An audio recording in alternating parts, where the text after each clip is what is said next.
se juega, como una suerte de, digamos así, de homenaje a esa preocupación manifestada por Had. Y yo quiero hacer mi contribución alrededor de tres temas fundamentales dentro del marco, obviamente, de las constricciones de tiempo que nos movemos en esta mesa. Estos tres ámbitos en los cuales me parece se juegan los desafíos del historiador en el mundo contemporáneo tienen que ver, primero, con el tema de la temporalidad, en segundo lugar, con el tema de las explosiones de las representaciones del pasado que circulan en nuestras sociedades, y la difusión de los trabajos, con el objeto de desarrollar el campo de la ciencia histórica e intervenir en la enseñanza de esta disciplina. Fue igualmente su objetivo lograr el reconocimiento profesional del historiador y el reforzamiento de la autenticidad cultural y de la autonomía política del país. En un primer momento, la DIEG propició el ingreso de investigadores históricos y estudiosos de las ciencias sociales que habían incursionado en la historia y que provenían de diferentes disciplinas como la sociología, la antropología, el derecho y la economía, entre otras. Cabe señalar que con esta faceta, la asociación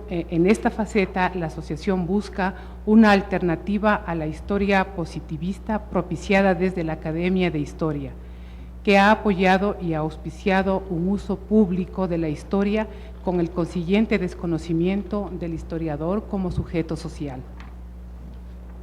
A partir de 1993 y en un segundo momento, la Asociación de Historiadores incorpora a profesionales de la historia con estudios de pre y de posgrado, con un sentido más claro de valoración de la profesionalización del historiador, dejando sentado el espíritu renovador, científico y alternativo del quehacer histórico en el país.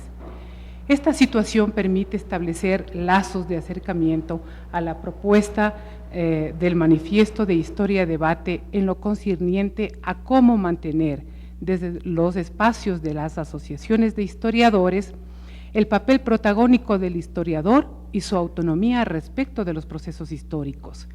Es necesario reconocer que en nuestra asociación debemos ampliar esta noción de profesionalización de la historia, pues aún queda pendiente incursionar como grupo en el otro lado de la historia, su divulgación a través de la enseñanza y el trabajo conjunto con el profesorado que se encarga de transmitirla. Están pendientes también las jornadas de discusión y debate sobre los problemas de la historia del país, así como la intención de trabajar por un fortalecimiento regional de quienes hacemos historia, como propuesta de análisis conjunto de problemas comunes, pues compartimos una realidad histórica también común. En suma, sugiero que la asociación se adhiera a la propuesta del Manifiesto de Historia a Debate, concretamente en lo siguiente: A. Posicionarnos desde el quehacer de una historia que mira más a los sujetos y actores sociales que a los hechos militares y héroes nacionales. Cabe recordar a este respecto que ya desde los años 1980 y con el retorno a la democracia, los investigadores sociales empiezan a mirar la historia del Ecuador desde una perspectiva más científica. Desde la economía, la sociología y la ciencia política aparecen trabajos que dan cuenta de nuevas reflexiones que cuestionan la historia tradicional. Un ejemplo de ello constituye la aparición de la Nueva Historia del Ecuador, cuyos ensayos analizan la formación social, económica y política del país, con base en una cronología de procesos que difiere de la periodización de héroes y presidentes vigente hasta entonces. B. Construir un espacio abierto y alternativo de debate donde la historia se haga desde la reflexión, permitiendo que los grupos generados en las diferentes instituciones de educación superior encuentren en este espacio gremial la instancia donde se pueda compartir e intercambiar ideas, teorías y propuestas metodológicas y encontrar en conjunto salidas a las necesidades profesionales de los colegas. Y C, finalmente, el posicionamiento de la DIEG permitirá extender los horizontes hacia un nivel más amplio, el regional. En esta perspectiva surge la necesidad de vincularnos con quienes piensan las historias de los otros países sin considerar que son historias comunes.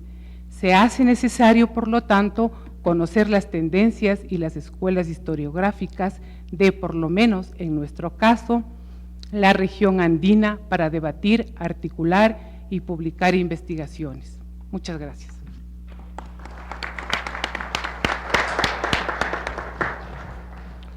Historia Debate no solo agrupa a historiadores, también quiere ser una red de múltiples intereses y desde luego no agrupa solamente a historiadores de España ni únicamente del Ecuador. Por ello vamos a escuchar la intervención de Irma Marquardt. Ella es alemana, doctora en Lingüística General, directora del SENAI de Quito y profesora del área de posgrado de la Universidad de Cuenca, y es consultora internacional en educación. Muy buenas noches, muchas gracias por la invitación. Seguramente ustedes se preguntan, ¿qué hace una lingüista aquí? ¿Qué hace una lingüista en un debate de historia? ¿Y qué hace en general la lingüística en la historia? Bueno, para los lingüistas nunca ha sido cuestionado la importancia de la historia en varias ramas de nuestra investigación. La historia siempre ha sido y sigue siendo una ciencia que apoyaba y apoya a la lingüística, y a mí me parece que ya es hora que la lingüística también apoya, pero de manera más oficial, a la historia, especialmente ahora, cuando la creación de un nuevo concepto de la historia que plantea el manifiesto de la historia y debate, resalta también los estudios interdisciplinarios y de la comunicación. Para este trabajo interdisciplinario es preciso entender que la historia es, en las palabras de Kuhn en su libro de estructura de las revoluciones científicas, algo más que un depósito de anécdotas o cronologías. Y al mismo tiempo hay que entender que la lingüística es algo más que un depósito de lenguas aprendidas y analizadas. Si podemos alejarnos de viejos y errados conceptos, veo abierto un camino para investigaciones interdisciplinarias muy fructíferas. Más fructíferas aún cuando sean abiertamente, entre comillas, conectadas las dos disciplinas, historia y lingüística, porque hasta ahora el trabajo en conjunto sin duda sí existía, pero más bien era siempre una coincidencia. Lenguaje e historia, voy a mencionar en el poco tiempo que me queda, porque eso estoy corriendo, solamente unos ejemplos que me parecen muy fascinantes. Traducciones erradas, falsificaciones, malentendidos interculturales, etimología de una palabra, eufemismos, estadísticas de uso de una palabra en su contexto político y lenguaje como reflejo de la situación social de un pueblo. Todos esos tienen que ver con lenguaje y historias. Todos esos tienen un efecto, un impacto histórico. Ustedes, tal vez, voy a comenzar con Michelangelo, muy ya lejos en el tiempo. Me imagino que está muy conocido ese gigantesco monumento histórico de Moisés, creado por Michelangelo. Una vez se han preguntado por qué este pobre señor tiene cuernos. ¿Nunca? ¿Tiene cuernos? Sí. Bien, era un error en la traducción. Él debería haber sido coronado. Y como Michelangelo no supo nada de ese error, le creó los cuernos y de ahí para siempre queda Moisés cornudo. No queremos compartir su destino. Entonces, también en Alemania, 1870, unos cambios de las palabras, una omisión de un párrafo, y Bismarck cambió una carta que él recibió, publicó eso en Alemania, y ¿qué pasó? Los franceses le declararon a Alemania la guerra 1870 con un gran impacto histórico. La Titanic, otra cosa, tal vez hubiéramos ahorita más sobrevivientes. ¿Por qué? Porque si los barcos en el alrededor hubieran entendido el radiograma que mandaba constantemente la Titanic, CQD, pero nadie le hizo caso, porque este código utilizado por la Titanic ya no existía, internacionalmente ya era SOS. Son cosas interesantes. Y también en Alemania, al comienzo del siglo XIX, un maestro en el sur de Alemania tenía esa malvada idea de falsificar un documento que él supuestamente encontró en su sótano y supuestamente era del siglo XVIII. Era un documento terriblemente racista contra los judíos que le sirvió en su política en su pueblo. Pero lastimosamente él utilizó unas frases que en esta época tenían otro sentido y así fue descubierto. Lastimosamente, un siglo después, Hitler no supo de esa falsificación y hace referencia a este documento en su libro Mi lucha para fortalecer sus argumentos contra los judíos. Hace poco más de una década, una revista alemana, Stern, algo parecido al Vistazo aquí, anunció el gran descubrimiento del siglo, los diarios secretos de Hitler. Comentaban los periodistas de esa revista con grandes palabras que con la publicación de estos diarios, naturalmente en esa misma revista, hay que reescribir la historia para siempre. Bueno, esta euforia tomó un fin abrupto y caí en la vergüenza cuando fue descubierto por lingüistas y otros investigadores que de esos diarios habían sido falsificados. Y aquí se puede mencionar varios ejemplos también de la etimología. ¿Por qué nos llamamos eso porcelana? ¿Qué tiene que ver con el puerco? ¿Qué tiene que ver con muchas cosas? Es muy interesante, de ahí vemos hasta la historia del mercado del porcelana. O aquí en la política diaria, ¿por qué se habla cuando están haciendo espionaje telefónico de movimientos telefónicos? ¿Qué quieren esconder? ¿Por qué cuando americanos mueren en friendly fire, fuego amigable, ya parece bien, pero era el fuego de sus propios compañeros, ¿ya? Entonces ahí hay puedo mencionar 1001 ejemplos. Es muy interesante esa área de investigación, especialmente interdisciplinaria. Y también aquí, ¿por qué estamos siempre hablando con diminutivos? ¿Por qué? Porque siempre decimos no más, siga no más. Claro, esas son preguntas que tienen que ver con la conquista, con la opresión de los indígenas. También la muerte de los idiomas. La muerte de los idiomas es algo fatal para las culturas, ¿ya? Para la historia. Y last but not least, la piedra de Rosetta. Era un historiador que descifró la piedra de Rosetta y por eso sabemos mucho de la cultura egipcia. Pero tampoco sabemos, no sabemos mucho sobre la cultura de Isla de Pascua. ¿Por qué hay esas grandotes cabezas ahí? ¿Por qué se miran adentro ni afuera del mar?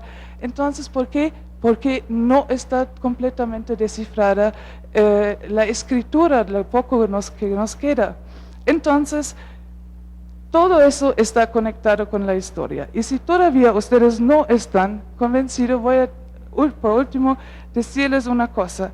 En Alemania hubo una publicación que se lamenta de una muerte de un demócrata, diputado y rector luchando por la justicia del país. ¿Por qué? Porque la muerte, porque cambiaban una preposición. He was shot at.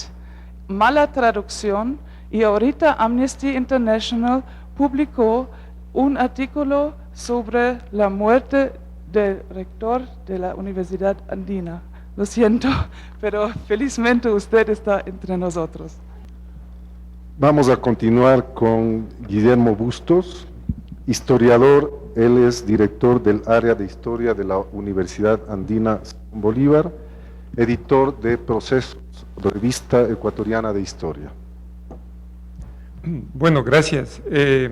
Quiero manifestar que me resulta muy grato tanto el propósito de esta reunión, esto es la presentación de JAD en Ecuador, en el tema que le he intitulado como los desafíos del historiador en el momento presente. Me parece que el manifiesto que circula en Historia Debate es una suerte de respuesta a los desafíos que enfrentamos la comunidad de historiadores en este momento.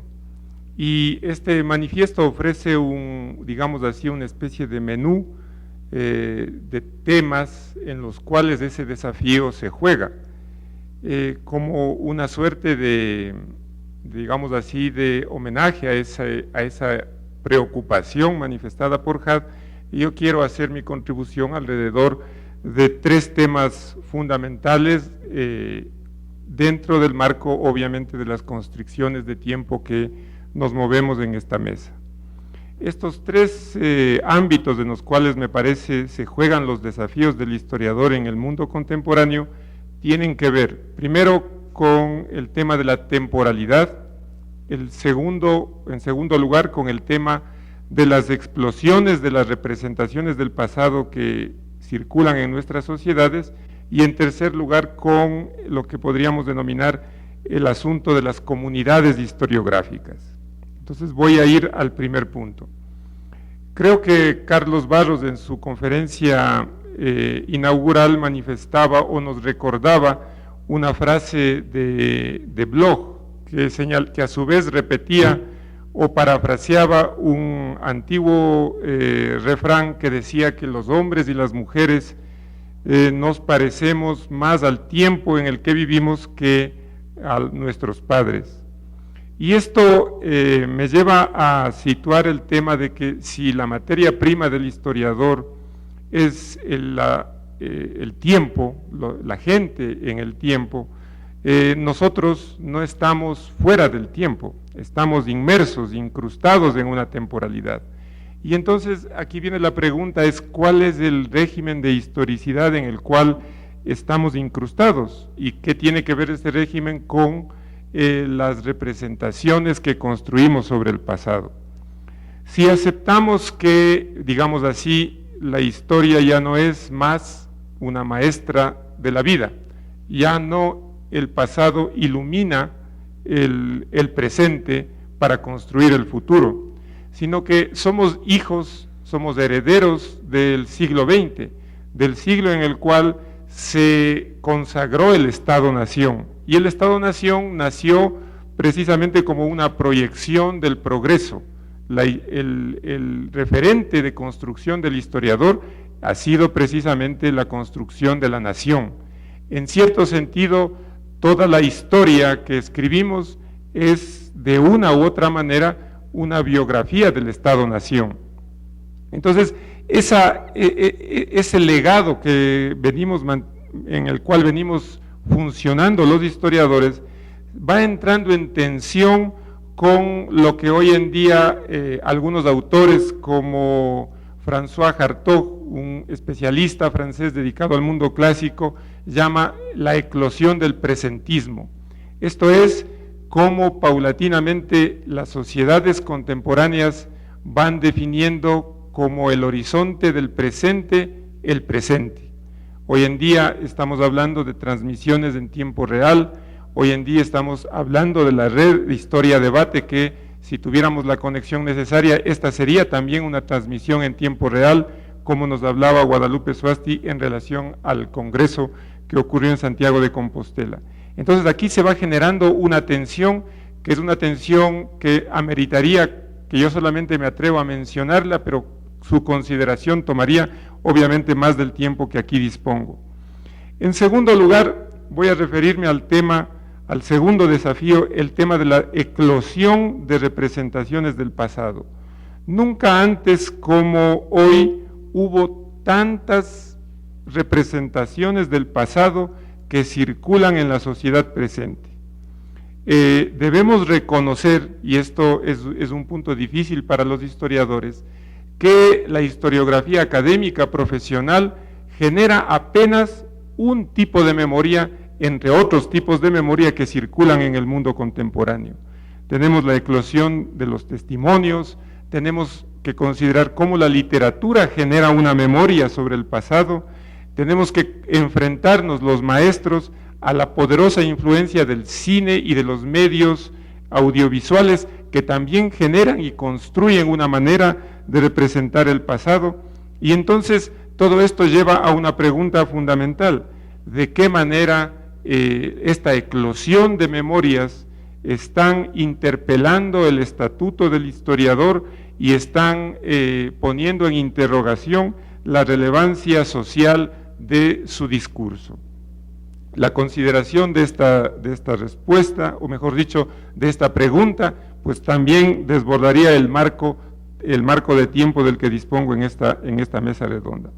En tercer lugar, quisiera mencionar el tema de las comunidades historiográficas, lo cual quiere decir básicamente el lugar desde el cual hacemos nuestro trabajo, el lugar de enunciación, un concepto, como sabemos, muy útil, brindado por el postestructuralismo, que nos hace reflexionar sobre las condiciones de posibilidad de nuestro trabajo, sobre la escala del público al cual nos dirigimos, sobre la escala de los colegas con los cuales trabajamos. Y aquí tenemos que lidiar con un juego complejo y sutil entre escalas locales, nacionales, suprarregionales y globales. De alguna manera, el tema de la convocatoria de esta sesión, esto es, de la presentación de Historia-Debate, está precisamente ubicado en el centro de esta problemática. ¿Qué hacemos desde un país como el Ecuador, estado en el centro del mundo y en la región andina? Nosotros solamente tenemos en esa construcción de comunidades que tener en primer lugar a referentes, a maestros como los aludidos en la conferencia de Carlos Barros, Mark Bloch y P. Thompson, para mencionar solamente dos nombres. Nosotros también tenemos que redescubrir las tradiciones historiográficas que se han generado en nuestros países. Tenemos que hacer referencia, me parece a mí, y tener presente los trabajos pioneros, solo para citar el caso de historiadores de países vecinos: Germán Colmenares en Colombia, Flores Galindo en Perú, Silvia Rivera en el caso boliviano. Y aquí notamos una asimetría, y una asimetría con los colegas que trabajan en el mundo, digamos, metropolitano europeo. Nosotros conocemos a los autores que son clásicos en ese mundo, pero ¿cuántos de los colegas que funcionan en esos espacios que no sean especialistas en América Latina conocen precisamente el trabajo de estos historiadores? Y aquí encontramos una asimetría que se ha ido configurando en los medios de circulación del conocimiento. Entonces, estos tres puntos, a mi modo de ver, expresados de manera escueta, quizá un poco atropellados, quizá sin la suficiente sutileza de los deslindes que ameritan su presentación, me parece a mí que confluyen alrededor de la pregunta, alrededor de la crisis del Estado-Nación, de la crisis de representación del Estado-Nación, sin con eso pretender tampoco caer ingenuamente en la fantasía de pensar que se desdibujan las fronteras nacionales y que vivimos un mundo globalizado completamente. ¿Cuál es entonces en ese contexto los desafíos que enfrenta el historiador a la hora de escribir, de producir, para poder salir del entrampamiento de la ideología del Estado-Nación? El Estado-Nación, que ha sido en otros sentidos, es una estructura de poder muy fuerte, pero en otros sentidos también es un medio de resistencia ante la escalada del globalismo o del globocentrismo, para decirlo de una manera más precisa. Entonces yo quiero concluir mi intervención señalando tan solo esta pregunta: ¿de qué manera podemos los historiadores trabajar para escribir historia de una nueva manera en la cual no quedemos entrampados en continuar escribiendo la biografía del Estado-Nación. Eso es todo. Gracias.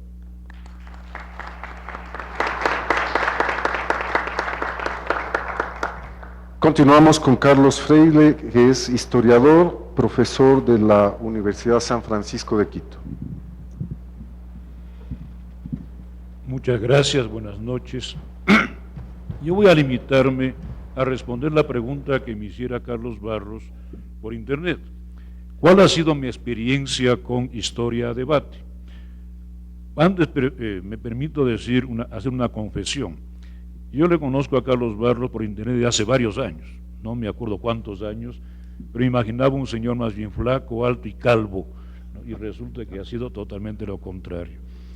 Bien, ¿cuál es mi experiencia con Historia Debate? En primer lugar diré lo siguiente: desde que me puse en contacto con Historia Debate, me llamó la atención que es un espacio de discusión abierta, con un exponencial realmente increíble de posibilidades.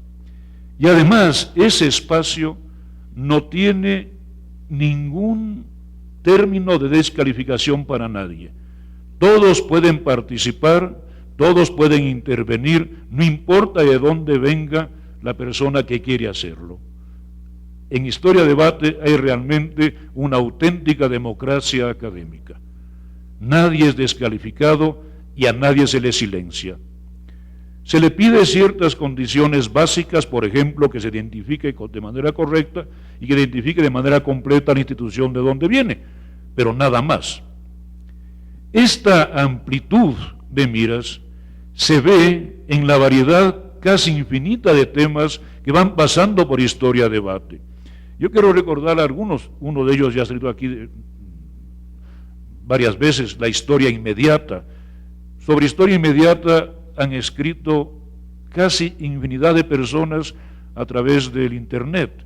La historia y cine, a favor, en contra, cómo se puede aprovechar el cine para dar clases de historia, cómo se puede hacer cine histórico, cómo se puede hacer historia a través del cine, en fin. La conquista española, otro tema que preocupa todavía hoy, la guerra civil española, en fin. Y algo que también me ha llamado la atención es que entre la inmensa, casi infinita gama de personas que intervienen en estas discusiones, hay de todo. Hay personas que se les nota abiertas a recibir otras ideas, otras visiones del mundo. Hay personas cerradas que parecen más bien salidas de un cajón o de un túnel. Hay personas enteradas del tema del cual están hablando, escribiendo. Hay personas también que se les nota que están bastante despistadas, que hablan sin saber por dónde suenan las campanas. Hay personas que hablan con una gran claridad, exponen sus ideas de una manera abierta, precisa, sistemática. Otras, en cambio, tienen exposiciones más bien casi esotéricas, y uno parece estar metiéndose en textos para iniciados. Hay personas brillantes y personas no tanto. Hay personas que escriben en castellano, otras en portugués, en francés, en fin, está abierta Historia de Debate a todo tipo de personas. Por esto, mi experiencia personal, el resultado es el siguiente: es un lugar de encuentro de ideas. Allí puedo encontrar yo una serie de ideas y una convergencia de proyectos. Realmente, perdonen ustedes la comparación un poco infantil y un poco decimonónica, es como ir de nuevo a la fuente a tomar el agua. Uno se rejuvenece, se reverdece por la infinidad de nuevas ideas, como digo. Pueden escribir jóvenes, ancianos, gente de media edad, etcétera, no importa. En el punto ya práctico, como profesor, en la universidad donde yo trabajo, no hay un departamento de historia, no hay estudiantes que quieren especializarse en historia, lo cual es una limitación también para nosotros. Sin embargo, les puedo dirigir hacia Historia Debate para que vean que ciertos problemas que a ellos les pueden parecer, por ejemplo, obsoletos, anticuados, todavía están vivos. todavía están presentes en nuestra sociedad. Les puedo llevar a Historia y Debate para que vean cómo, por ejemplo, pueden ir al cine y de ese cine presuntamente histórico sacar consecuencias. Pueden ir a Historia y Debate y ver si es cierto lo que dice Humberto Eco, que la historiografía, los libros de historia no son más que literatura, que nunca un historiador va a poder recrear el pasado porque lo que está haciendo es escribiendo con sus palabras lo que él piensa que fue el pasado. En otras palabras, en Historia y Debate, yo me he encontrado con un material realmente, yo diría, casi inmanejable por la variedad y cantidad, pero también he encontrado algo utilísimo, esta fecundidad que induce a nuevas ideas y nuevos proyectos. En Historia y Debate, un historiador que ya va llegando al ocaso como soy yo, me he encontrado rejuvenecido, y por eso agradezco a Historia y Debate y a Carlos Barros.